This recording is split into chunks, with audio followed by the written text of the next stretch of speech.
ini presiden gua, kalau presiden gua kalah nama baik ini soal harga diri gitu kan. Walaupun agak-agak menarik kan yang coba diisukan itu kan PDIP yang mencalonkan Pramono, PDIP yang menolak Mas Anies jadi cagup. Wah, tidak ada itu. Teman kritik paling kerasnya keluarnya di situ. Kalau ini dilakukan lagi mungkin akan ada kritik lagi. Kemarin yang Jateng kan?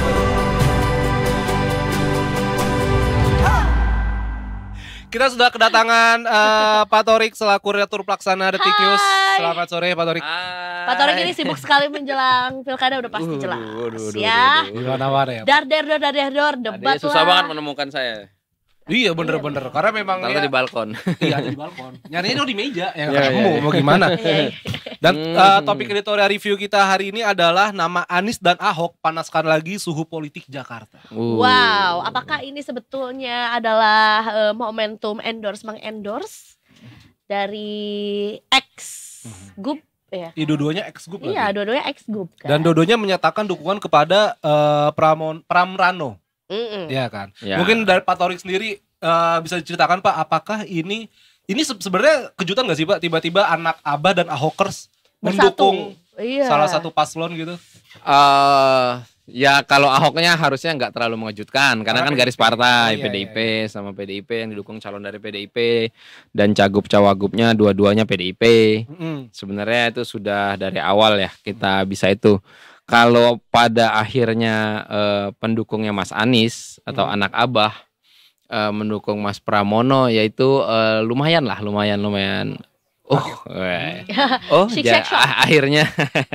Akhirnya melabuhkan. Akhirnya memberikan statement, tapi sebetulnya belum ada statement secara resmi dari Pak Aniesnya kan? Nggak perlu biasanya. Kalau politik itu cukup gesturnya aja sudah jelas bahwa fotonya Mas Anies yang besar sekali itu dipakai untuk posko pemenangan Pramono Rano baru dan tidak ada keberatan dari siapapun dari pendukung Mas Anies. Sudah jadi sinyalemen kuat, dan apalagi di debat terakhir kemarin di barisan pendukungnya Mas Pramono sudah ada tokoh-tokoh yang selama ini ada di belakangnya Mas Anies Baswedan seperti Pak Gies Khalifa, Usama yang tokoh mudanya dan lain-lain. Itu sudah jadi sinyalemen kuat bahwa memang dukungan pendukungnya Mas Anies itu sudah ke paslon nomor 3 di DKI di Jakarta. Berarti gak perlu sudah ada Jakarta statement langsung gitu ya. Kalau tokoh politik tuh gitu ya, kayak selama fotoku ada di situ dan tidak ada pendukungku yang protes atau aku tidak protes, ya udah berarti iya gitu. Ya sebenarnya politik tuh kayak hidup bertetangga aja, udah saling ngerti aja. Oh gitu. Ya oke. Tapi pakai bisik-bisik ya? Iya bisa gitu. Bisik-bisik tetangga ya. Namun Pak yang patut diperhatikan di sini adalah anak Abah kan kebanyakan dari PKS ya Pak. Dan PKS kan ini ada calonnya, ada Pak Suswono nomor 1 sama LK. Ini artinya di PKS apakah ada pecah begitu Pak, atau mungkin ada beda-beda kubu juga gitu? Pilkada, pilpres itu semua selalu soal figur. Jadi figurnya yang kuat. Jadi bisa siapapun di sana tokohnya, tapi kalau figurnya nggak serak di hati pemilih itu bisa nggak dipilih. Dan menariknya sebenarnya survei bulan lalu itu ada di salah satu lembaga survei itu terungkap ada 18% pemilih PKS yang belum menentukan pilihan. Oh, 18%. Padahal PKS menang di Jakarta dengan angka 19%. Iya. Berarti kan 18%-nya ternyata tidak serta-merta ikut mendukung Pak Suswono yang merupakan calon dari PKS. Betul. Walaupun hari ini juga PKS menyatakan kayaknya susah dipahami deh kalau pendukungnya Mas Anies itu mendukung calon PDIP. Itu ada upaya untuk melawan isunya juga, melawan gelombang isu dukungan terhadap Pramono. Karena PKS masih yakin mereka solid akan mendapat dukungan untuk RK Suswono ini. Tapi itu tadi karena banyak faktor sih ya, tapi bisa diantaranya salah satunya Pak Suswono ini kan walaupun tokoh nasional tapi sebelumnya sudah lama juga nggak muncul di mungkin kalau itu yang maju Presiden PKS Pak Saiku atau Pak Mardani Alisera mungkin, atau presiden yang sebelumnya mungkin akan figurnya lebih kuat ya Pak. Figurnya lebih kuat. Lebih familiar mungkin begitu ya. Iya bisa begitu, lebih familiar. Pendukung PKS juga ngerasa ini presiden gua, kalau presiden gua kalah nama baik ini soal harga diri. Tapi kalau mungkin ini nggak terlalu juga lah. Berarti kalau begitu positioning RK seperti apa Pak? Usai Ahokers dan juga anak Abah merapat ke nomor 3 nih. ini agak rumit sebenarnya memang positioningnya. Sebenarnya kan di Jakarta ini, di kota besar ini, gak cuma terjadi di Jakarta, di kota besar ada sentimen anti calonnya pemerintah pusat gitu. Ada sentimen itu, nggak bisa kita katakan tidak ada gitu kan. Ada sentimen itu, walaupun gelombangnya mungkin makin kesini makin surut ya. Tapi itu masih terasa, dan di Jakarta RK juga punya mendapat resistensi seperti itu. Selain lagi soal kepersipannya, ke hal-hal lain lah. Nah mungkin positioning dia yang sekarang ya nge-grab undecided voter yang lain, yang memang belum memilih, yang bukan mendukungnya Pak Anies, mendukungnya Pak Ahok, atau yang pendukungnya Pak Ahokers yang tidak mungkin bersatu dengan pendukungnya Pak Anies. Nah itu dicoba diacak-acak lagi, itu juga bisa. Karena sentimen-sentimen gitu kadang mempengaruhi juga. Iya. Karena mungkin yang dilihat adalah figurnya ya, tokohnya lagi balik lagi adalah siapa yang memprovokasi, mengajaknya lah, yang mengendorse-nya juga. Tapi sebetulnya adalah kita kan punya waktu, let's say nggak lama lagi menurut aku sih ya, udah 9 hari lagi. 9 hari lagi, yang artinya harus segera dilakukan sesuatu untuk menggait hati si undecided voters ini. Siapa yang akan, perkiraannya maksudnya siapa instrumen yang akan diajak nih sama kan udah mulai nih. Sebenarnya kalau dilihat beberapa hari terakhir juga Pak Ridwan Kamil mulai banyak berkegiatan juga dengan selebritis, influencer, kemarin Vespaan sama beberapa selebriti, sering tampil dengan beberapa selebriti. Mungkin kalau untuk ngajak tokoh nasional belum itu juga ya, karena Pak Jokowi sepertinya konsentrasi di Jateng, Jawa Tengah juga. Jadi sementara Pak Prabowo masih di luar negeri. Positioningnya memang Kang Emil, Bang Emil harus pakai diri sendiri. Itu menjual ide segala macam. Bahkan lagi surveinya, kalau menurut saya dengan kondisi survei kemarin, yang realistis adalah dikejar oleh pasangan nomor 1 itu 2 putaran. Karena tren kenaikan Pramono, Rano, kalau kita berkaca pada Pilpres kemarin, ini bisa melewati 50%. Ini bisa potensi 1 putaran yang cukup terbuka lebar. Tinggal dalam waktu 9 hari ini kalau Bang Emil bisa menahan lajunya dengan lebih banyak turun, atau mungkin dengan melibatkan ide-ide yang lebih menarik untuk itu. Gen Z sekarang gebrakan ya. Ya itu mungkin bisa menahan lajunya. Kalau trennya ini tren mendekati 1 putaran sih. Waduh, ngeri ya. Tapi kalau 2 putaran juga kan ya untuk menambah sedikit nafas berarti kalau gitu ya Pak ya. Ya paling nggak bisa strategi ulang terus, yang kemarin mungkin ke sana bisa ditarik lagi. Mungkin Pak Jokowi juga waktunya sudah lowong kalau mau diajak kampanye. Sekarang Pak Jokowi kan bebas mau kampanye kemana aja. Kalau sekarang konsentrasi ke Jateng, mungkin nanti kalau setelah tanggal 27 lowong bisa diajak keliling. Pendukungnya juga banyak loh di Jakarta. Betul. Beliau gubernur, salah satu gubernur walaupun sebentar, tapi kan memorable juga di masyarakat soal KJP dan lain itu. Oke. Nah, kemudian juga ada waktu 2017 betul memang mesin politik Pak Anies waktu itu adalah PKS juga. Sekarang kan PKS ada di belakang Suswono juga. Ada, kalau misalnya anak abah ini apa tuh namanya? Gimana sih sebenarnya anak abah ini tuh ini mau nyomot nasi apa gimana? Masyarakat Jakarta yang mana gitu, merepresentasikan anak Jakarta yang mana sebetulnya sih? Kalau kita ngomongin 2017 waktu itu ada semangat 2019 ganti presiden. Ada semangat itu. Dulu motornya Mas Anies itu Gerindra dan PKS. Kalau diingat 2017 itu. Jadi emang ada semangat itu, disatukan isu itu juga. Setelah pasca 2024 nih kan agak cair. Kita nggak bisa nebak lagi kemana. PKS gabung ke pemerintah. Bisa dibilang dapat jatah menteri juga walaupun tidak langsung kadernya. Pak Prabowo sekarang bersama Pak Jokowi yang dulu berseberangan. Suasananya udah cair, udah ngacak banget. Kalau mau dibilang isu yang melekat ke mereka ini ya paling apa ya, ketokohan sih tapi pasti.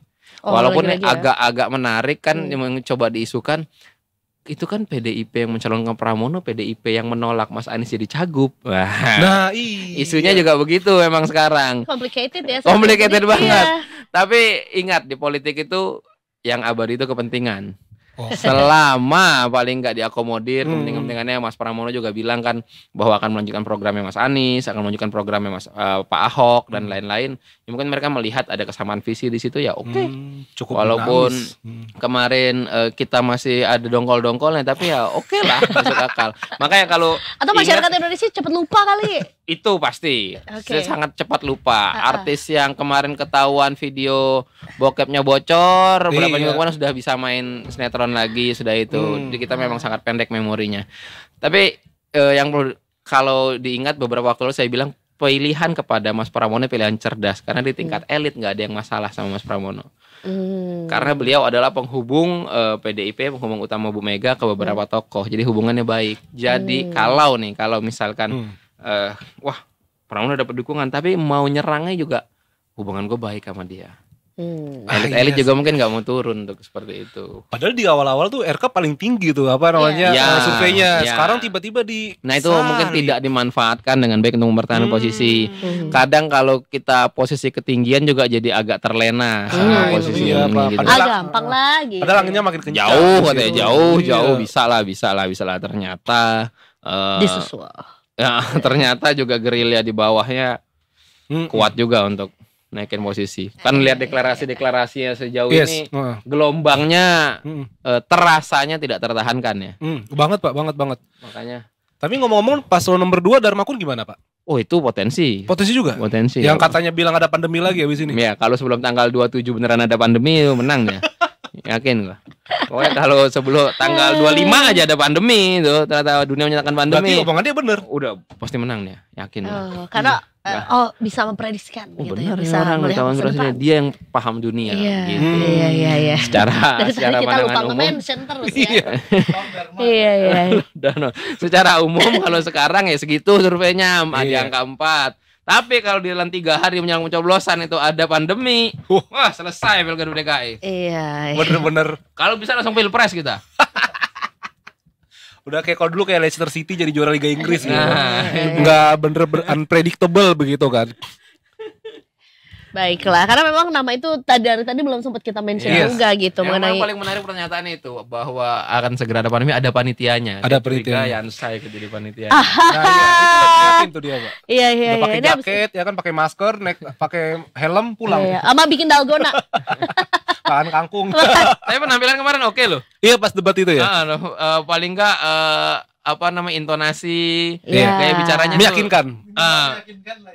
Bikin kita mau merhatiin loh. Saya kemarin tertarik sama itunya, sama. Iya, tapi tidak memberikan banyak perubahan untuk angka surveinya justru ya setelah kemarin debat. Ya belum, mungkin tidak semua orang bisa menerima bahwa banjir itu rezeki. Yes. Kalau itu Pak Afif bisa menerima itu benar. Soalnya komen orang-orang hujannya apa yang rezeki bukan banjirnya. Komen orang-orang mau komen saya ya kan. Different POV. Ya namanya juga masyarakat Indonesia kan punya sudut pandang yang berbeda-beda gitu. Betul. It's alright. It's okay.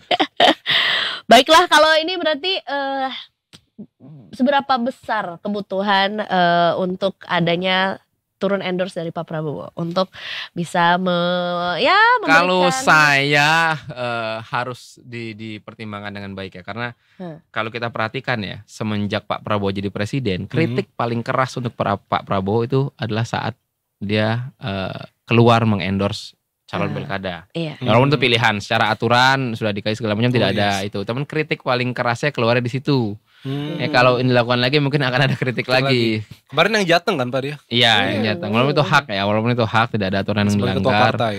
Tapi itu ada kritik di sana. Mungkin harus dipertimbangkan juga dengan jeli. Kalau untuk awal-awal ini, kalau itu keluar lagi bagaimana? Dan yang kemarin pun sebenarnya efeknya belum terekam di survei. Jadi survei-survei yang terbit itu diambilnya sebelum dukungan Pak Prabowo ke calon yang di Jateng. Walaupun ini bisa juga berefek, Pak Jokowi juga baru turun sekarang kan, belum ada rekaman yang di survei akan seperti apa dan masih unggul. Kalau yang sekarang mungkin harus pertimbangan dengan lebih seksama lagi dengan. Kalau main aman sih Pak Jokowi kayaknya sih. Pak Jokowi aman, Pak Jokowi itu bebas kok, nggak ada itu lagi. Makanya kalau mau ditunda kalau mau bisa ditahan 2 putaran, lalu Pak Jokowi mau turun, ingat loh hubungan Pak Jokowi dan Pak Pramono juga baik. Wah, ini makin ribet kan? Iya, ribet. Jadi itu adalah memberikan pelajaran kepada kita kalau kita harus punya hubungan baik sama semua orang. Betul, siapa tahu nanti kita tahu di dunia profesional kayak gini lu akan ketemu dia lagi, lu akan kerja bareng sama dia lagi segala macam. Atau membutuhkan suara. Belum tentu pun saat diminta, wah ini Mas Pram ya. Iya. Bukan yang enggak mau bantu lu. Bahkan dulu Mas Pram kalau pas ketika jadi mau daftar cagup juga izin ke Pak Jokowi kan. Betul. Jadi ternyata lebih ribet ini daripada timnas Indonesia. Tadi gue ngitungin poin, ini lebih ribet kayaknya deh nasibnya nih. Ini udah bukan poin-poinan lagi bukan poin ini soal relasi-relasi. Ya dan juga baik-baik sama Yansa Pip. Apa Pak? Baik-baik sama dia tuh. Oh siap. Dia tim ses ya kamu ya? Tim ses. Agak centil ya ses. Pak Torik terakhir nih Pak, bisa digaris bawahi lagi nggak nih Pak? Jadi apa yang mempersatukan Ahokers dan anak Abah di kubu Pramono dan sejauh mana mereka bisa membantu mendulang suara? Sebenarnya kalau apa yang mempersatukan, kalau dari pernyataan terbukanya ini soal kesamaan visi dan misi. Oke. Mas Pram tampil dengan sejuk apa adanya, tidak mau melanjutkan menaruh ego untuk bilang saya akan melanjutkan pembangunan Mas Anies, Pak Ahok segala macam. Mungkin itu bisa membuat orang simpati. Ya. Kayak gitu kan. Mungkin buat beberapa orang klise, tapi buat beberapa orang yang tahu bahwa ini latar belakang ini dari PDIP loh, mau ngomong begitu loh. Ini petinggi PDIP loh, yang berseberangan selama ini dengan anak Abah, dengan Mas Anies, tapi mau ngomong begitu, itu mungkin menyentuh. Oh ya oke, kita merapat ke sana. Nah mungkin untuk RK Suswono posisinya jadi agak tekanannya di mereka dengan angka tren Pramono Rano yang terus naik. Saya rasa yang realistis ini mencoba memaksakan 2 putaran baru setelah itu strategi ulang lagi, walaupun uang negara jadi keluar lebih banyak. Nah itu dia. Membengkak anggarannya. Tapi nanti liburnya 2 kali kan, 2 kali nyoblos. Iya tapi nggak ada yang libur ya? Iya sih, gue juga masuk sih tanggal 27. Iya kan bisa masuk siang. Lawan sekali dari pagi kita di sini. Oh iya, apalagi anak-anak news ya. Aduh, semangat Pak Torik. Semangat ya, kayaknya ya tapi nggak tahu sih lebih menyukai ada 1 putaran atau 2 putaran. Preferensi aja sih sebetulnya. Aduh. Kalau untuk traffic 2 putaran kayak bagus sih untuk traffic berita. Kalau kan pasti nyari kan. Kan ada debat lagi. Ada debat lagi. Ya. Iya, bisa itu. Karena kan yang abadi tadi kan adalah kepentingan. Ini kan tergantung dengan kepentingan kita. Ini quote of the day kayaknya nih. Bentar, yang abadi itu kepentingan. Bener. Penting gak penting, yang penting kepentingan ya. Terima kasih banyak Pak Torik. Yes. Sudah datang Detik Sore. Nanti Detikers juga bisa baca update-nya juga di Detik News, pastinya Detikcom. Ya. Dan kita akan belum.